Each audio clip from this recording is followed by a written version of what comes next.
So Jahvin Neptune, how long you playing percussion now? Yesterday. M to the power 4. Right, so we inside Jahvin Neptune. Dabo. Everybody's calling him Dabo. I don't know what I mean. What that mean? What's that name? It's just a name that my mom gave me long time. I used to resemble a footballer named Dabo. So Dabo. You can play football? You mean, yeah? I know. I never see you. Yeah. Say a baller, yeah, footballer. You mean? All right. Having real touch by. Yeah. All right. So for Pan Sports, we expecting Dabo on the team for the South bands representing. Of course. So give me a little background now. Jahvin Neptune, where you from? You know, how you start playing drums and pan and how you get involved. Well, I started from age 3. So my mom and dad actually own a group called Neptune School of Arts. Nice. And it's from there is when I developed my talent. I actually started African drumming. That is my main instrument in the small village of Gasparillo. So it's something that stemmed from my parents and it was brought down to me. So from there is when I developed my talent in a different way, and that is how I ended up on percussion today. So how you went from African traditional drumming to multi-percussion with sticks, and how that transition happened? Well, the transition basically happened because of playing pan first. Right. What happened is that that was in 2010. Yeah. From 2010, I started playing pan with Frederico Gay. That is highlighters. Right. And from there, That is a tuner? Yes, Gay? Lloyd Gay. All right, the son of Lloyd Gay, Frederico Gay. Yes. All So right. I started playing tenor in that band. And from there is when I started playing tenor in different bands, like Southern Marines, Panellas, and so forth. Mm-hmm. And then from there is when I realized that I could have developed my talent in playing percussion. Right. So it's there is when my talent started to evolve. And from there I started to take it to a different level. And I kept just pursuing that. So while you were playing pan, did the bands know that you could play percussion? Like, no, they knew I could have played African drums though. right. So what they used to do is actually, like, if they have certain songs, like certain African songs like El Andel and so forth, what used to happen is that they used to use me on the African drums and play pan. Nice. So it's from there they realized that I had it in me, and then they gave me the opportunity, which I took. Oh, that's nice. All right, so you start off by Frederico, you pass by Southern Marines, you pass by Panellas. Where you think, which band you think had the most influence on you as a musician? Like, where you developed the most in terms of your skill now? That's a trick question, because I developed by Golden Hands and by Panellas. So, but in two different ways. Right. Panellas is where I already had the talent from Golden Hands, I would say, but then it took me to that next level. Right, so the growth. Yes, so I will say Panellas higher than Golden Hands, but Golden Hands actually rooted me from the bottom. Yes. Yeah, they have a nice institution there. They have that, and a lot of youths, when they go there, they develop themselves in such a different way. Yeah, discipline. And well disciplined. Yeah. And on God and so forth. So that is really Strong positive foundation. things, yes. Frank, hear that, put God first. Of course, all the everything time. will come after. Nice, I like that. So we go in Frederico, Golden Hands, Panellas. So where this explode, because I remember hearing Duvon Stewart call you the E. Now I never knew what that term meant. Like what is that E? The E in the song? No, it's not the E in the song. They call me the enhancer. So So E he for gave me that name, enhancer. the enhancer. So that is where the E come out, because our team, so my team includes myself, Jamali Neptune, and Claude. Three of us, we made up this team. Claude drummer. Yes. Okay. Yeah, not my dad. All right. Yeah. Big up yourself, Claude. So Claude Griffith is his name, Yeah. and three of us develop ourselves in such a way where we go in multiple different bands and we share our percussion. Yeah, and you enhance. Yeah, You bring that. Okay, that's because I see him playing with a lot of bands. I see you play with a lot of bands, and you're right. You really bring a certain energy, a certain enhancement to the music, and I never thought about it like that. Because I was like, E for energy, eggnog. I don't know what it was. So the enhancement in the music, and I'm glad you used that term, because the multiple percussion approach was never really one you see in Panyards much. You would have a man playing bongos, just like with Latin music. It have a bongo man, it have a cowbell man in Latin music. And I'm not sure when the multi-percussion thing developed in Latin or Calypso.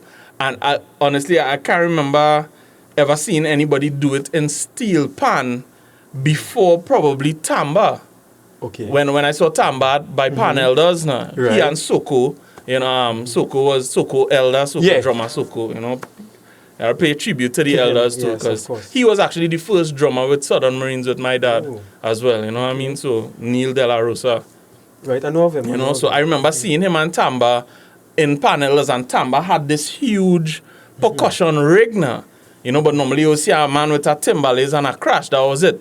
You know, the bongos and the tasa and the djembe and where you get that from, that to play the multi-percussion aspect of the pan. Well, as you said, Tamba is funny that you mentioned that name because he has been an idol for me. Yeah, So man. he's somebody that I look up to in terms of what he do and how he does it. You know, he's a powerful man in the industry, and I hope that a lot of other youths look up to him also because he's one that took the percussion a different way, and for the type of people he played for and so forth, Yeah. that I always look at that. So Yeah, boy, I everybody. looked at him, and it showed me that, you know, because if you realize that life, every year it gets bigger and bigger and better. So it's a way that everything enhances. So from one person playing this and so forth, it so happened that you could cut costs a lot better also by having one person to play all. Okay, so it's it ended up being an It could- economic thing. Yes, it is that also. Right. So we have bongos, timbales, tasa, crash, bell, you know. How would you approach a song in terms of when the arranger send the recording for you or you reach by the band? How you know what to apply in what section of the song, like where to start, you know what I mean? All right, so the first thing is that every arranger is different. Right. All arranger approaches a song different. So what have to happen is that for me I have to understand the arranger and how he feels the song. Because if you understand that when an arranger arranging a song, he puts himself in the music. Right. So I have to think like him or think close to that person as much, or female, sorry, or her. So what that Yeah, what Bishop, big up Michelle Huggins, Watson, Natasha, Joseph, and Yeah. the females represented in the and Rama. Miss Hadley also. Yeah, boy, Vanessa, blessings, you know. You know, Keisha Godrington. Keisha, yeah, boy. Hey, just to mention, guys, you know, we helping Vanessa with the eye surgery. You know, go out there and contribute to that GoFundMe. Let's make sure and support we own, you know what I mean? Of course. So big up, Vanessa, yeah. So, you're saying you have to get into the mind of the arranger. Yeah, because a lot of people don't know this. What a percussionist is the filler to the drummer. Right. So we actually help the drummer in certain aspects. So we are not the drummer. Drum kit we're talking about Right. here. And so what we have to do is look for spaces, look for the gaps, look for the spaces that you could enhance the song and make the song a better song.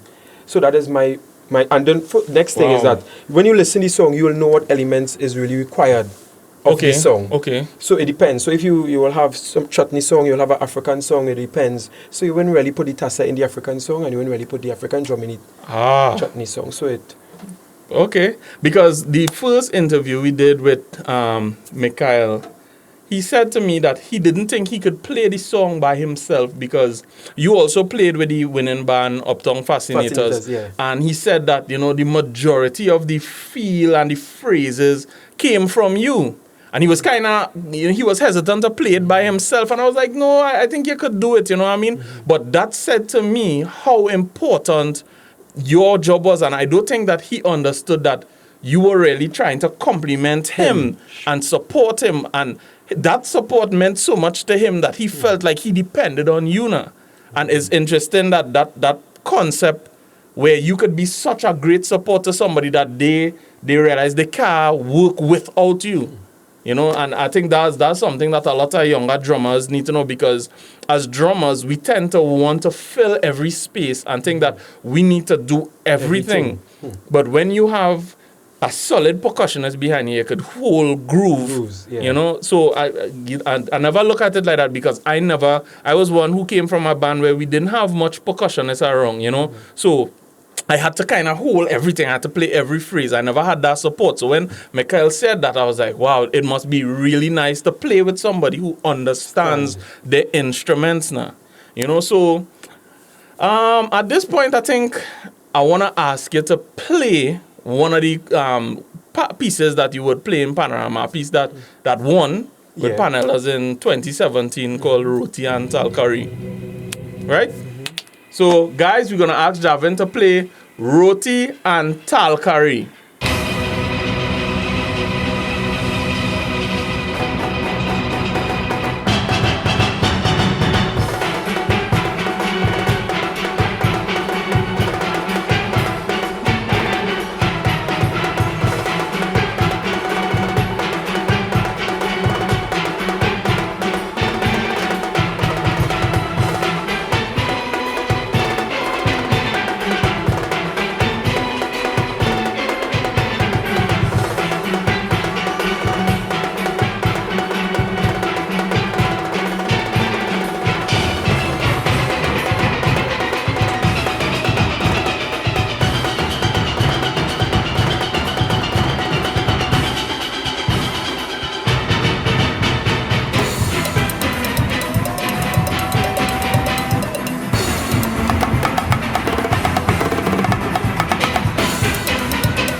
much years ago this song was?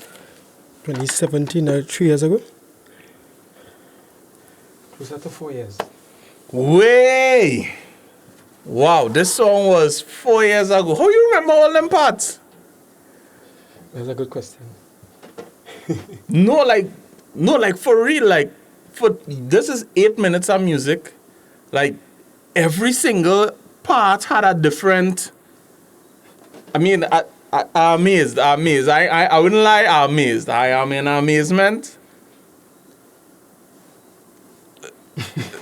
Okay, so let me start from the timbales, because that's the traditional thing you see in steel bands. I noticed almost every phrase that the band has, you would play it.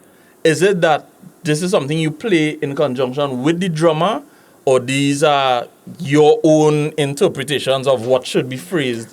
What has happened is that with most drummers, I tend to build a relationship with them. And what has happened is that sometimes you will hear certain phrases like bang, bang, I will play the off. So he will play the hit and I will play the another hit. So it's kind of a situation where he don't have to play all. Wow. So it has been something that I coordinate with the drummer. And we have a kind of understanding most of the time. And what has happened is get that kind of syncopated kind of style. So it has been real nice sometimes. So it's really nice that's the kind of styling we go down with. All right, and so from the timbales now, we go on to the bongos. Actually, no, before you move from the timbales, usually in steel bands, you usually see 2 cowbells. What make you use 1 cowbell? Honestly, I get everything I want from the cowbell itself. Right. Because what happens is I realize that you can get 2 tones from the inside of the cowbell, which is the mouth of the cowbell, and from the tip of the cowbell, you can get a tone from it also. Right. So what it can do is that the variation of the song, you want to hear toko tiki or tiki toko. And with that 1 cowbell, you're hearing everything. So it is be very nice that you could use it, but it's still mandatory that you... So do you have another person playing cowbell as well in the band? No, or? I don't need that. Right. Yeah. No. Right. All right, good, nice. So we're moving on now. The bongos, like there are chosen spots that you would play the bongos, and usually in Panorama you hear your bongos ringing out. So I noticed that you choose certain sections to play the bongo solo over like where you would play a timbale solo. What was that process like in terms of where you choose to put that bongo? Well, what has happened is, as I say, every year it changes. And for me, now, spaces, and this is the loudest instrument in the Panorama industry. All right? Right. This one little thing you're watching here, it's very, very loud. So what it is a space. That is the effect of it. So because it is spaced that much, the arranger mostly want that when it is to have a break. Now, the timbale solo, I mostly use the timbale solo mostly for more Latin effects now. Right. Rather than using the right, because timbale is synonymous with Latin music. Exactly. Yeah. So, normally, before, they used to use the timbale for all solos. Yep. But now that it changed, I tend to use the bongos a lot more. All right. So, the process is when there is a space or a low point in the music. Jam.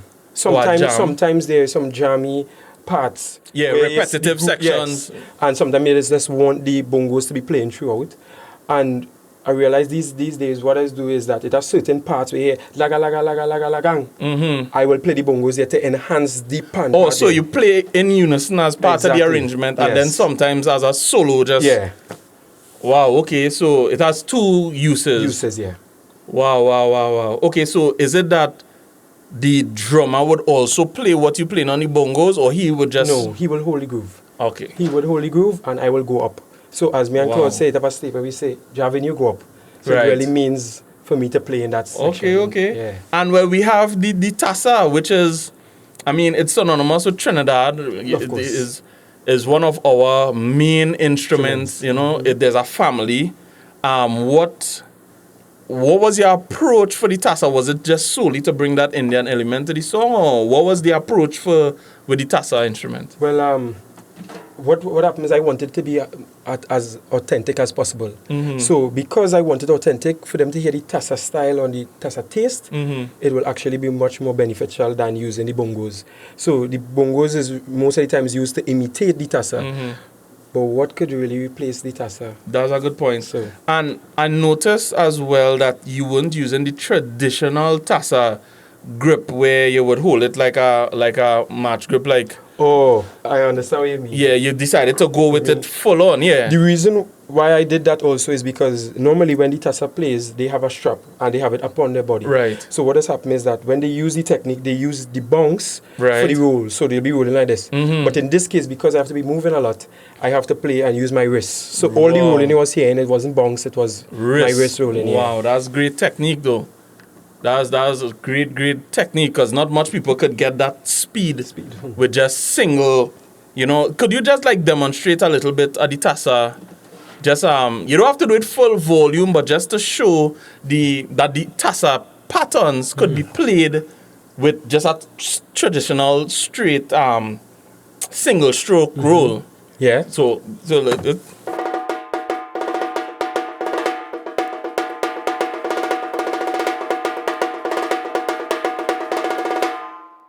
wow, that's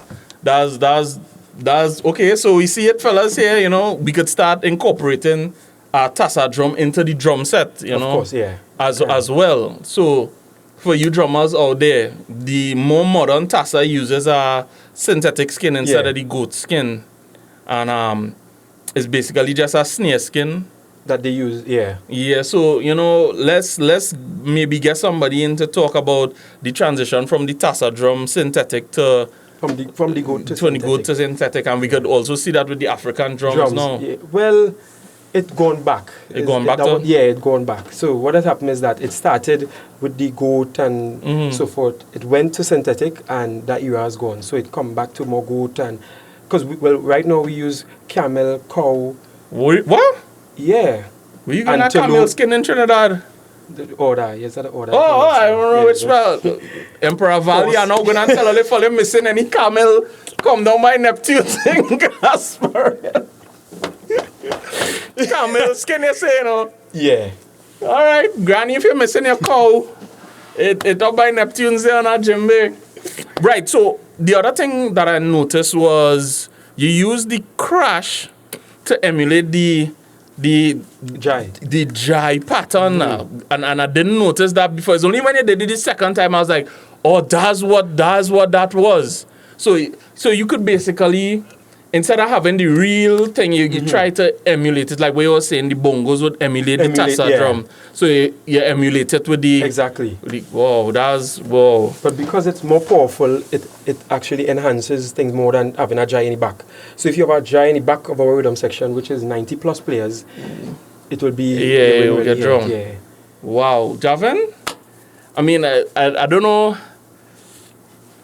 Like, it's so much happened in that short space of time. I don't know where to...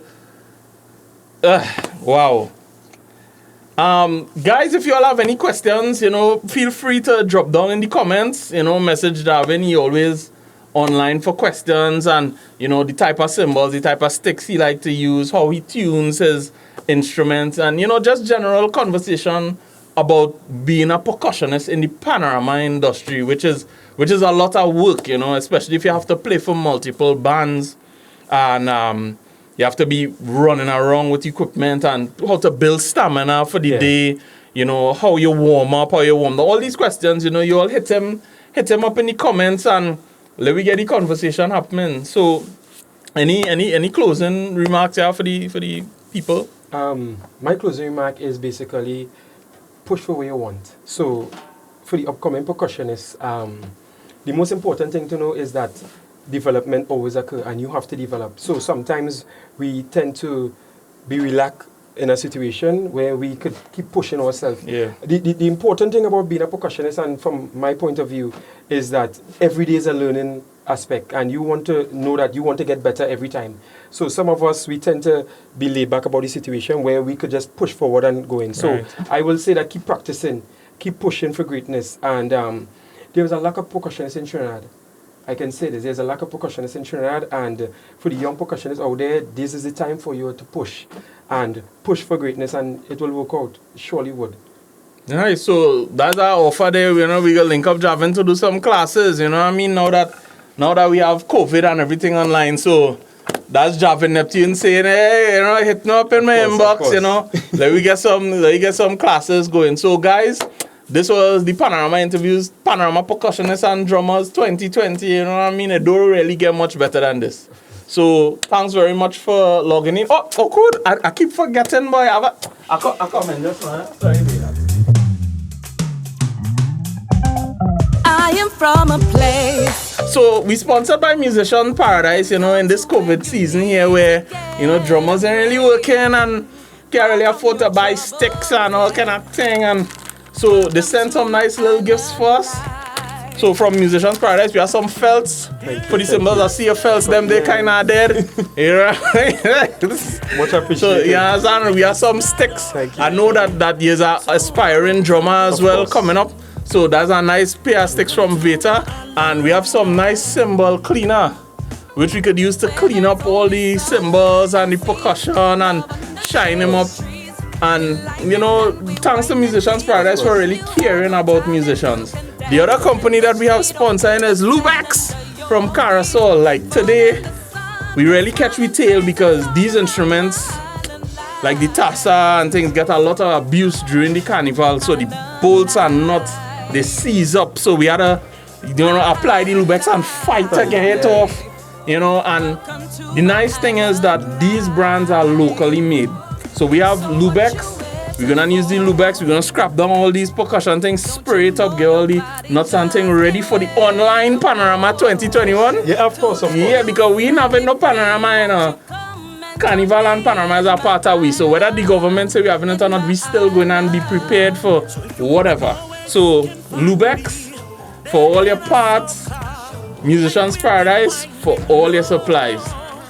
We inside, big up Neptunes. Thank you very much, Jahvin, Dabo, Neptune. We had to keep him on that football challenge. And thanks for Lubex. Big up all yourself. The shady trees, we're liming and we